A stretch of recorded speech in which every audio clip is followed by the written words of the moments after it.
Welcome back to Riddell's War Chest, the glossary of your dreams, and we're into the B's. And B number 1 stands for banking collapse.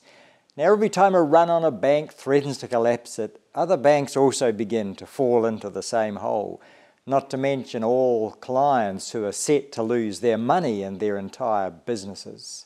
But every time the national or federal banks intervene to prop them up, the amounts of the payouts get larger, until the day will come when they will simply be unable to, and printing more money to cover it cannot happen because of the disastrous inflation that will immediately follow. Then what? Well, then we will see the chain reaction of what happens when one big player sneezes. Did you know that the recent Silicon Valley Bank had $40 billion, yes, billion dollars, withdrawn by electronic transfer within 24 hours? Enough to totally collapse their 20 to 30 year history in one day. The result of just one man's, that would be Peter Thiel, panicked warnings to get out now. And the only reason it didn't start an international currency crisis, the much feared domino effect, despite the fact that less than 10% of its funds were even insured, is the speed at which the Federal Reserve intervened. This has been their biggest bailout so far, and each time it happens it gets bigger. But is it over, or is it a rolling crash with more dominoes set to fall? Watch American banking analyst Jim Rickards in a YouTube interview with British financial advisor Brian Rose, and then see what you think. B number 2 is the bell curve. Always assumed by statisticians to be normative, but compare with the recent breakthrough known as Extremistan, that in fact it is actually rare and catatonic events that are the true normal. Have another look at Taleb's black swan. This discovery has huge implications for science in cosmology, geohistory, and evolutionary dogma, when people begin to make the connection. B number 3. Here's a quote from D'Souza. There is indeed a Bill of Rights, but government might not help the citizen to exercise any of those rights at all, including access to food, free speech, legal defence and learning. User pays means costs are kept down because we have to pay our own way. But what then when this is often set against an array of a governmental and local bylaw obstruction and opposition?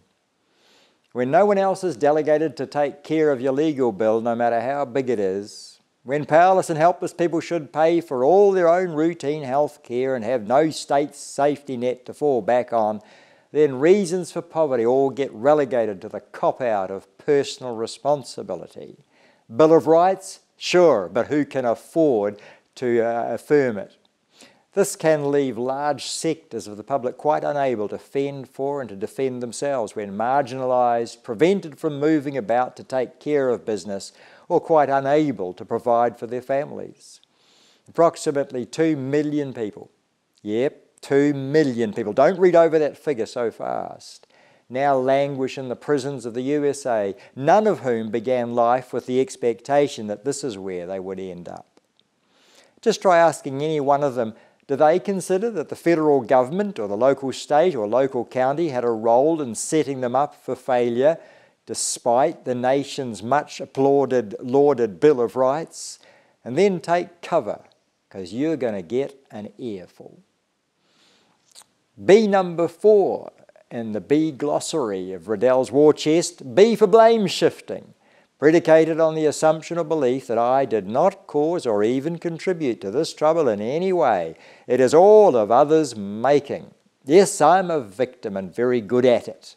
Unconscious or cognitive assumptions of victimhood, innocence and entitlement usually undergird the inclination to pass blame.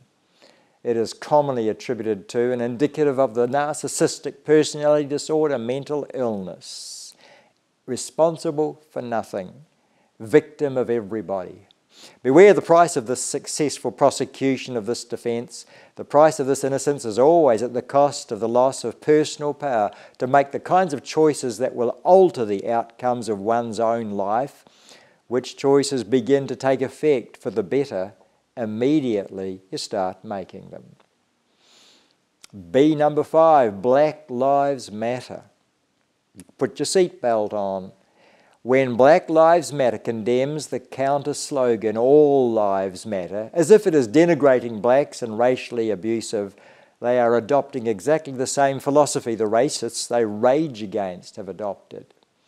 Please note, Title number 7, Federal Law, part of the Civil Rights Act of 1964, prohibiting employment discrimination based on race, colour, religion, sex and national origin, means hiring people purely on the basis of race would be deemed a potential violation.